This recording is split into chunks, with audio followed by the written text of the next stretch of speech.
Bonjour à tous, c'est Nicolas Pomaret, bienvenue dans cette vidéo de trading réel sur les US où je m'apprête à shorter le titre Tesla à ce niveau-là. Voilà, c'est fait, je suis short sur Tesla, j'ai vendu sans action, vous voyez, on voit ici ma position. Donc vous allez voir cette vidéo, c'est intéressant parce que l'importance de se remettre en question, de corriger ses erreurs, de rattraper ses erreurs, c'est primordial d'analyser ce qu'on fait, c'est primordial. Vous voyez ici, il y a eu un premier pullback, et là un deuxième pullback plus haut que le précédent, et c'est pour ça que j'ai vendu, c'est ce qu'on appelle un overlap. Il faut savoir que Tesla est dans une phase descendante, vous verrez tout à l'heure à la fin de la vidéo le graphique journalier, le graphique long terme, la tendance long terme sur Tesla, ce qui vous permettra de mieux comprendre pourquoi j'ai shorté Tesla plutôt que de l'acheter.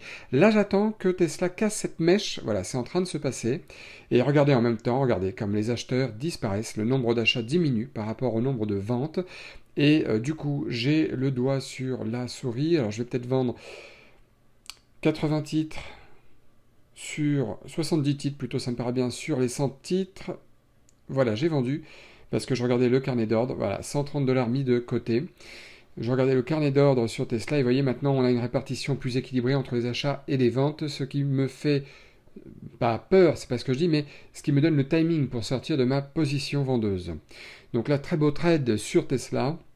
N'oubliez pas de liker si vous aimez les vidéos que je fais. Ça nous sera utile, ça nous sera beaucoup utile même. Ça montre que vous appréciez les vidéos. Alors là, vous allez comprendre pourquoi je vous disais que c'était une erreur. L'erreur, en fait, c'est que je ne suis pas sorti totalement de ma position.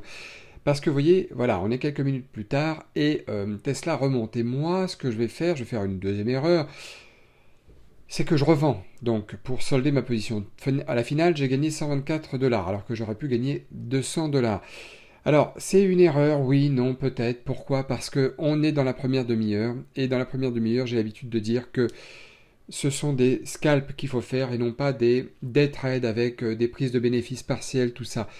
Mais le problème, c'est qu'on ne peut jamais être sûr de ça. Mais 9 fois sur 10, eh bien, il vaut mieux sortir intégralement de sa position lorsqu'on fait un scalp, alors que quand on fait un day trade, c'est bien de prendre en plusieurs fois.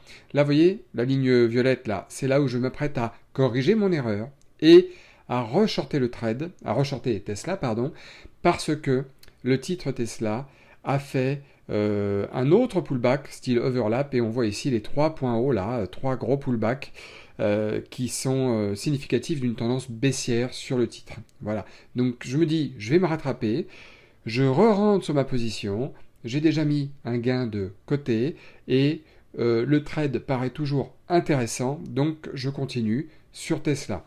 C'est difficile le trading, parce que c'est toujours après coup qu'on se dit j'aurais dû faire ça ou pas.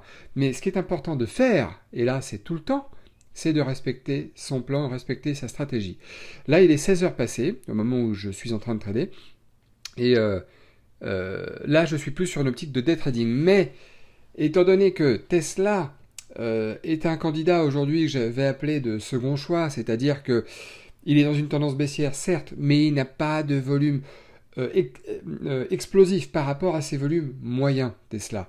Et du coup, là, ce que je vais faire, c'est que je vais quand même rester prudent. Hein.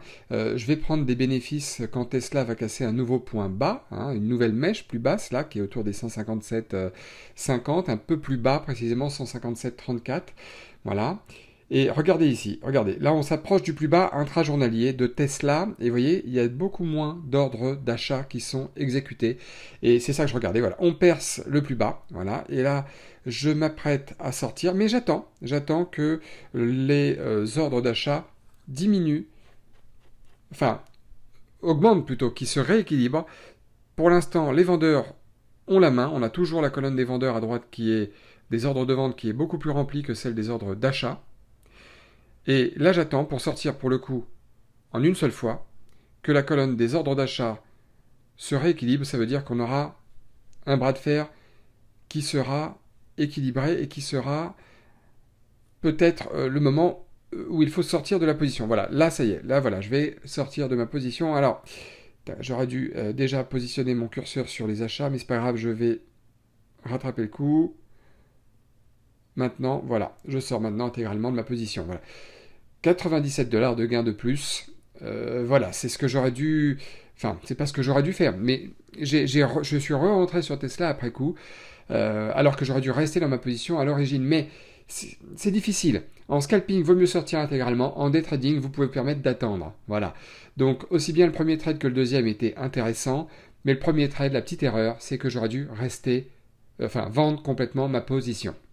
Donc voilà, deux trades. Il est 16h31, voilà. Le marché a ouvert à 15h30. Deux trades, bon, j'aurais pu gagner en fait $300 au lieu de 222. Voilà, si j'étais sorti intégralement sur mon premier trade, j'aurais pu gagner un peu plus au départ et ensuite ça aurait été complètement différent. Donc total 222 aujourd'hui, toujours sur le même compte réel comme d'habitude. Ça reste un beau trade. Voilà, ça reste un beau trade sur Tesla. Un beau timing également, très important le timing de bien entrer en position. J'en profite tant que j'ai en tête, là, il y a des gens qui me contactent en ce moment, là ça a repris un petit peu. Regardez les réponses qu'on vous donne dans vos spams aussi, hein, c'est important. Quand vous nous envoyez des mails pour vous renseigner, c'est important de regarder dans vos spams les réponses. Là, vous voyez, on est sur le graphique jour, Tesla est bien baissier. Le marché est sous les moyennes mobiles, tendance baissière très claire, très nette. Je vais mettre un graphique 2 heures pour voir. Et vous voyez Tesla, voilà, on est en tendance très baissière. C'est pour ça que j'ai shorté le titre aujourd'hui sur Tesla. Écoutez, toujours pareil, si vous avez des questions en rapport avec la vidéo, hein, n'hésitez pas à me poser vos questions sous la vidéo, à liker un maximum, à vous abonner aussi à la chaîne. Et puis bien sûr, si vous voulez apprendre aussi à faire du trading, faites comme les autres, allez sur le site Trading Street, et puis vous nous posez vos questions, et puis peut-être qu'on peut planifier un rendez-vous téléphonique ensemble pour parler de tout ça.